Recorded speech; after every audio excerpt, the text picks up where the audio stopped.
I've been very excited to do this one, but also scared because I know I could talk about The Legend of Zelda Breath of the Wild for hours and hours on end. Before I start, I must look you in the eye and tell you, if you have not completed The Legend of Zelda Breath of the Wild, I repeat, if you have not completed The Legend of Zelda Breath of the Wild and aren't afraid to hear things that you may have not experienced, turn this off right now. Pause it, don't delete it, and come back when you're ready, because we're going to spoil and talk about this incredible experience from the Legend of Zelda franchise. So I want to start off this spoiler cast with saying that this game, Breath of the Wild, is 100% one of my top games of all time. I don't know where it ranks on that list right now, or if it surpasses Ocarina of Time, which has been my second favorite game of all time up until this point. There's things that I will discuss and kind of go into why I'm picking one or the other, but I want to see how time treats this game. And I know there's a few things in here that I'll never forget, but maybe in a month or two, I want to revisit this topic and see how I still feel about The Legend of Zelda Breath of the Wild before I'm ready to kind of declare where it has fallen on my top gaming list of all time. But without further ado, I want to talk about how I just love the freedom that it offers. When you start the game, there's no huge tutorial, there's no anything. You just wake up, you don't know where you are, what's happening, you find the Sheikah Slate, and you're forced to go out into this world. And once you leave that cave, the world is yours, and that's what's incredible. And from the first moment when you're finding weapons that break, you don't know where you're going and where you're really supposed to be, except for these vague hints. You really feel that you're on a journey. And one of my favorite parts of Breath of the Wild is while there are towers, they reveal the map, but they don't put points of interest. So you have to find these, and you have to use stamps to mark where you've been. So you're making your own map. You are this explorer exploring this land for the first time. And you feel that, and that makes you so much more engaged in the world and in the environment instead of just playing a game of connect the dots. By learning this world, I could tell you from going from Death Mountain all the way to going down to Hatano Village, and then where Eventide Village is, and following the coast all the way to Gerudo Town. There's these landmarks and the way this world is built that makes you learn it and makes you love it. And that, my friends, oh man, ties into my favorite part about Breath of the Wild, and potentially one of my favorite moments in video games ever.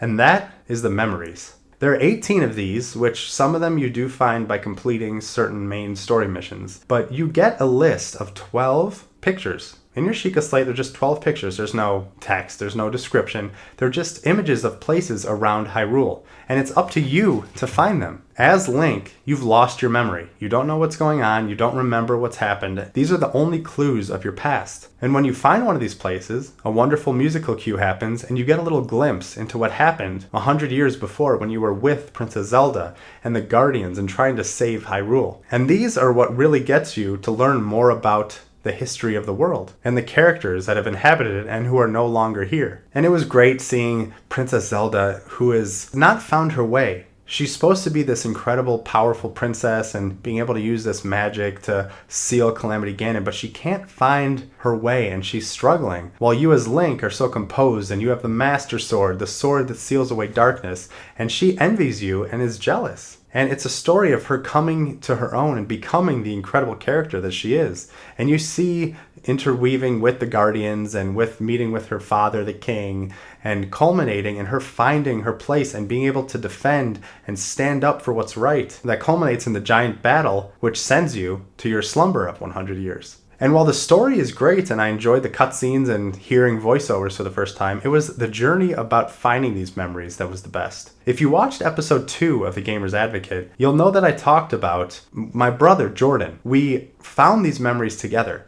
We spent hours upon hours, sometimes not finding anything, but sometimes stumbling upon one of these sacred locations. We would look at these memories. One would have Hyrule Castle in the distance, and we would say, what angle is this castle at? Oh, look, the tower is on this side, so we need to come to this side of the castle and roam around. Oh, there's this statue here. Where have we seen that before? Oh, this is clearly in the desert. There's all these little cues that you know because you've lived them. You wouldn't be able to find these any other way. I mean, there is this man named Picango who draws paintings, and I think he can direct you in the way, but we didn't use any help We used our knowledge of the game and the incredible game design to find these memories. And once you find all 12 memories, there's one final one. And this takes you to a point where the last battle happened. Like I said, before Link was put into a slumber and where Zelda finds her power. And Jordan and I both instantly knew where this place was, but not exactly. And we sprinted there and found this area. And we were riding along on our horses and saying, oh my God, I think I know where it is. I think I see it. And Jordan found it. Within 3 seconds, I found it, even before he could tell me where it was. And we experienced the final memory, the culmination of our journey together. And it was unlike any gaming experience I've ever had. It was so much fun to find these areas that you found because of your knowledge of the game, not because of a game telling you where in the general vicinity it is. And it was so rewarding and something I will never, ever forget. Now, jumping from memories, I kind of want to talk about one of my favorite side quests of this game. If you go to Hitano Village, there's a man named Bolson, and you can purchase a home from him and then have them renovate this house. And you renovate it a few times. You have to spend a lot of rupees to find it. And as you renovate it, you get shield plaques and sword plaques and bow plaques on your wall that you can put your favorite weapons, or ones that maybe you don't want to use or break, since weapons break very easily. And once you beat a divine beast, the quest giver from that specific area gives you a weapon that the Guardians used to use. And I put those weapons in the house, and it was so cool just walking in and seeing these weapons that were so epic and so wonderful, and knowing that they won't break and that they were safe in my wonderful home. The best part about this quest is once you're finished, someone with Bolson who helps build the house, his name is Hudson, you'll start to notice a trend, gets sent off to Akala and wants to go kind of find his own way and build a new town or something that you don't really know exactly what it is. So when you go visit him, you find that he wants to build this place called Tarrytown. And what Tarrytown is just this place built on this island that's surrounded by this canyon where there's guardians nearby, and he wants you to help. You start off by alternating between bringing him a bunch of wood so he can build houses, and then the crux of it is finding these other people, or Gorons, or Zora, or Rito. But the key is that their name has to end with son. You know, Hudson, Bolson, you have to, there's a theme going on here, and they want to do that. So you have to go out into the world and find these people who specialize in tailoring or weapon crafting or in mining, and you invite them to Tarrytown to make this town even better. And as you complete each part of this quest, the town gets a little bigger. Shops start being added. The music in the town, which is some of my favorite, adds different layers and new instruments as it gets bigger. And it all culminates where Hudson gets married to one of the Gerudo women that you've found. And once you complete Tarrytown and you're done with all the missions, you get some diamonds and you get the ability to buy all these items. But there's also this man who sells you full sets of armor, like the climbing gear, rubber armor, and once you find the Hylian shield, you can buy that if it breaks. So doing this side quest is not only awesome seeing a town develop, but it has great benefits for your game. And Tarrytown is just, I cannot recommend it enough. It was such a fun quest to do, and I just loved every moment of it. Now, we can't talk about Legend of Zelda without talking about the Master Sword and the Hylian shield. And those are, for sure, in the game. And the journey to find them was a pretty cool one, because as you do these divine beasts and you talk to all these people, you keep hearing about this sword that banishes darkness, that seals the evil away. And obviously, if you're familiar with the franchise, you know what they're talking about. But you don't know where this is, what the quest entails, or anything of the sort. If you look on the map, once you unlock a certain area, you do see that the Lost Woods are there, which, once again, if you have prior knowledge of Zelda, gives you a pretty good indication where this Master Sword is. And my journey to the Master Sword was made even better because of Amiibo. While I do understand it's a double-edged sword, because by using certain Amiibo, you can unlock the Ocarina of Time gear for your Link, or Epona that's locked only behind Amiibo, or a Bigoron sword, or Wind Waker gear. And while it's awesome, it is locked away if you don't have the ability to get Amiibo. There's no other way to unlock it. But that aside, because that's another topic for another day, I unlocked the Ocarina of Time garb because, like I said, it's one of my favorite games of all time. And I did my Master Sword quest while wearing the Tunic of Time and the Cap of Time and the Pants of Time, leggings of time, excuse me. and I went through the Lost Woods and got lost a pretty decent amount of time and found where the Master Sword was hidden in Korok Forest and protected by the Deku Tree. I was like, oh my god, this is amazing. And as for the Hylian Shield, that was in Hyrule Castle, which we'll get to a little bit later. But finding that after defeating a giant boss and having the Master Sword and the Garb of Time and the Hylian Shield was just so epic and so amazing. And I just loved all of it. Now, there were a lot of other secrets to find and a lot of other side quests.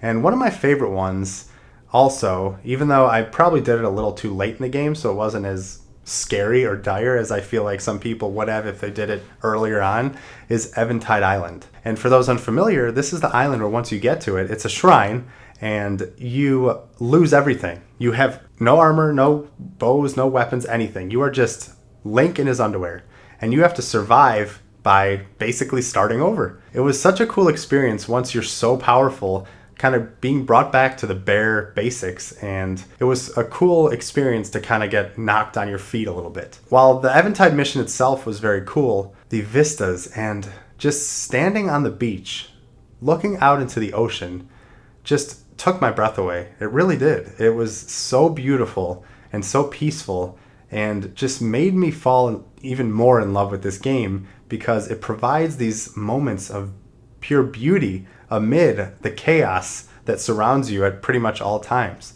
It is a gorgeous game, not just on Eventide Island, but when you're riding a Pona or a horse through this beautiful grassy field and the music swells and goes to incredible places, or even when it starts raining and storming and you're sprinting through and trying to protect yourself from lightning.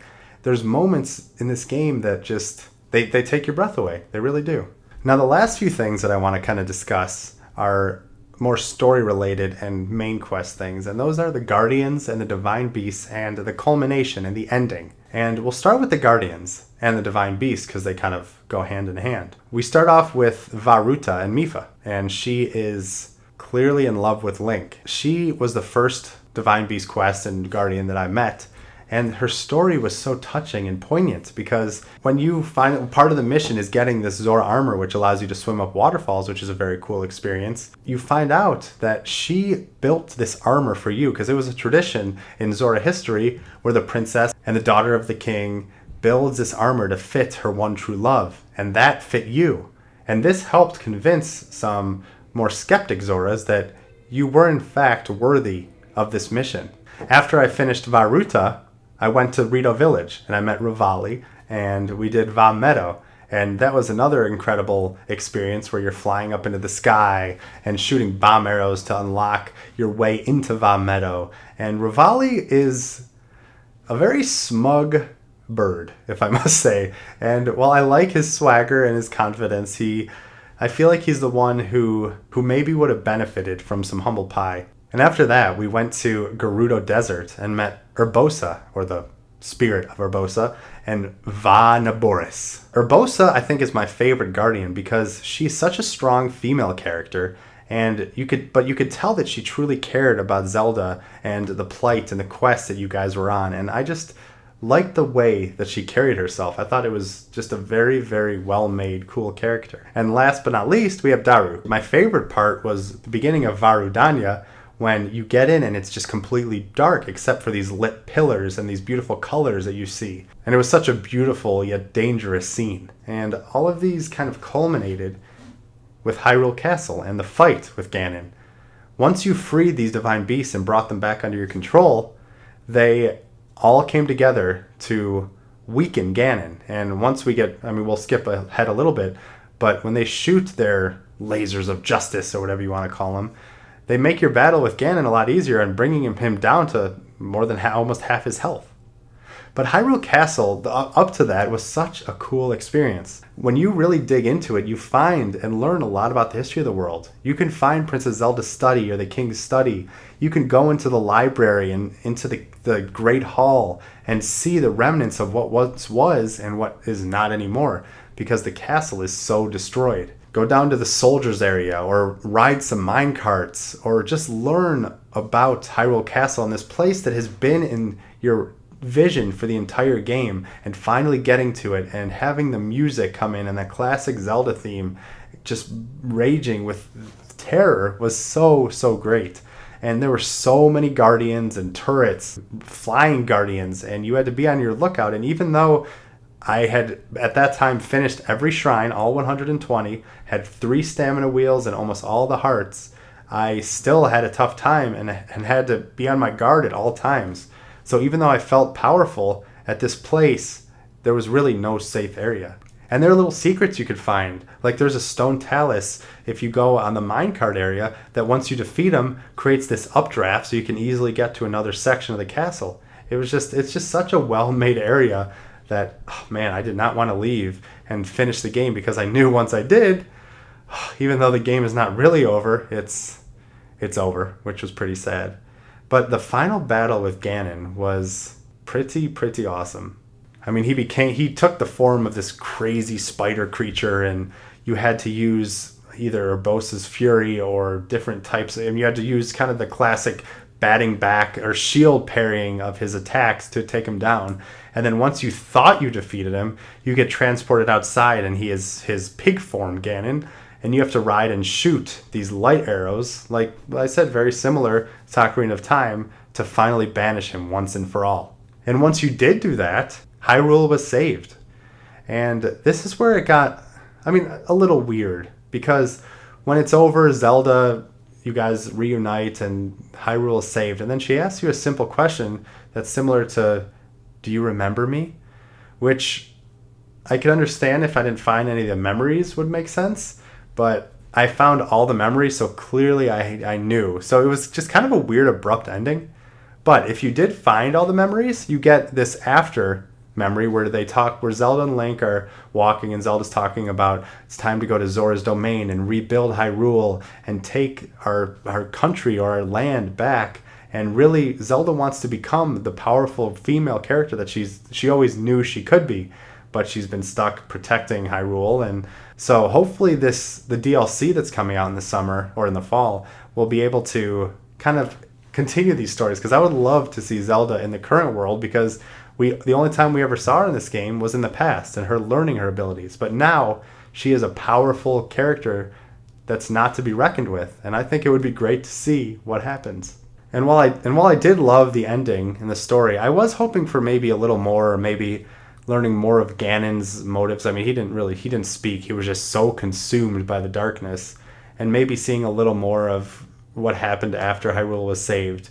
But the experience and the journey of getting there was unlike anything I could have ever imagined. I mean, we've been talking for so long now, and I didn't even get to mention one of these shrine quests where it was completely pitch black and you had to use fire to find your way. And the only way to get out of this was to defeat a Hinox, these giant trolls who had a orb on a necklace on his chest that you had to defeat, barely seeing, and you can take these guys down by shooting them in the eyes, and only his eye was glowing, and you had to get a perfect shot. And it was such a cool, unique experience. Or the dragons, like the one you found on Mount Lanairu that's being possessed and being destroyed by Ganon and trying to save him. And just walking along and all of a sudden hearing this beautiful music start playing and knowing that dragons are in the future and looking in the horizon and seeing one flying by was such a serene, beautiful experience. What I didn't talk about, if you find there's certain places where you can play a version of golf or a version of bowling, or the powers that you get, like Urbosa's Fury and Rivali's Gale, which changed the game. Once you get Rivali's Gale and you're able to create this updraft and explore and jump in places you could never get to before, it opens up the game like none other.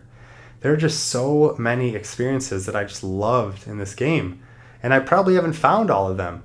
I mean, I finished the game, and once you do that, you get a certain percentage of what you've completed, and I'm at about 41%, and I've played 95 hours. Now, granted, there are 900 Korok seeds, which you could find, which help expand your inventory and such, and I'm at about 230, so I'm sure that takes up a lot of it, but there are many more side quests that I haven't even done yet. I hear you can find this giant horse that may have been Ganon's at one point, or there's one that may have been Zelda. There's all these different side quests of finding the history and filling out this world. And before we wrap up and I talk about some things that maybe I wish would have been a little different in Breath of the Wild, I did want to talk about the freedom and just the power this game gives you as a player. Now, there are 120 shrines, and while some of them are repetitive with tests of strength and battling guardians, a lot of them have you solving these puzzles. And the great part is that there's so many different solutions, and there's solutions that maybe the developers didn't even intend. I mean, I've heard the story of there are some motion control areas where you have to roll and get a ball into a certain area, but people have found out that if you can flip it upside down, there's a flat surface on the area, and you could just ignore the maze and get the ball and roll it right to the end. You see these stories of there's some electrical currents where you have to take these orbs to connect electricity, and people have been using their metal weapons because they conduct electricity and solving the puzzles. I mean, I've had so many of these where you have to light flames. There is a solution in the dungeon, but I had a fire arrow, so I just went and I solved the mission. Or you use stasis to launch a ball to a place maybe it wasn't supposed to go at first. You can bypass a lot of these puzzles, and it doesn't feel cheap. It feels that you're solving and you're finding out new ways. There's just so much power and incredibleness in this game. There are things that I do miss about the old Zelda games. I do miss the temples. While the Divine Beasts were cool, it's still, in my opinion, doesn't really beat these temples that are tailored to this item and this big moment of finding this new item that will open up so much of the world. You find most of your powers at the beginning of the game in Breath of the Wild, and some of that is lost, and I did miss some of it. But these are all minor complaints, because this game is a 10 out of 10 in my book, and one of the best games I've ever played. Like I said, I can go on for much longer, but I think this is a good ending point, in that these were the main things that stuck out to me in The Legend of Zelda Breath of the Wild. It's a game that I will be thinking about and will remember probably as long as I live. The power of being able to take this full Zelda experience anywhere I go, when I travel, playing side by side with my brother, putting the big moments on the television, grinding out these shrines in bed, is also made this game incredible. And sharing it, like I said, with Jordan also took it to another level. And that's what's special about these moments in gaming. It's not necessarily what's in the game, but how you experience them. And everything just kind of fit into place in my life for Legend of Zelda Breath of the Wild. And that's what makes it one of my greatest gaming experiences of all time. So what did you think of Breath of the Wild? Were you as in love with it as I was? Did you have other problems with it? Are there moments that I haven't seen or that I didn't mention here? Let me know below. Start a conversation. Let's have this be a continuing dialogue of our love of this series and continuing to find more secrets that this has to offer. And I can't wait to come back in a few months and talk about the DLC and see how it fits into the larger saga of Breath of the Wild. And there you have it. So, if you want to be a part of the conversation, if you want to join in with the Gamer's Advocate and with myself, Adam, I would love if you sent an email to adam@thegamersadvocate.com. Follow us on Twitter. Follow me @AdamBankhurst, or follow the Gamer's Advocate @GamersAdvocate. Like us on Facebook, subscribe to us on YouTube, review us on iTunes, and become a part of the Gamers Advocate family. E3 is coming up in only a few weeks, and yes, I will be there, and there will be a ton of coverage. But there's going to be a lot of news breaking, so I'm excited for what these next few weeks are going to bring. We know on Friday we're going to be getting our first real look at Far Cry 5. I can't wait to discuss that and talk about it.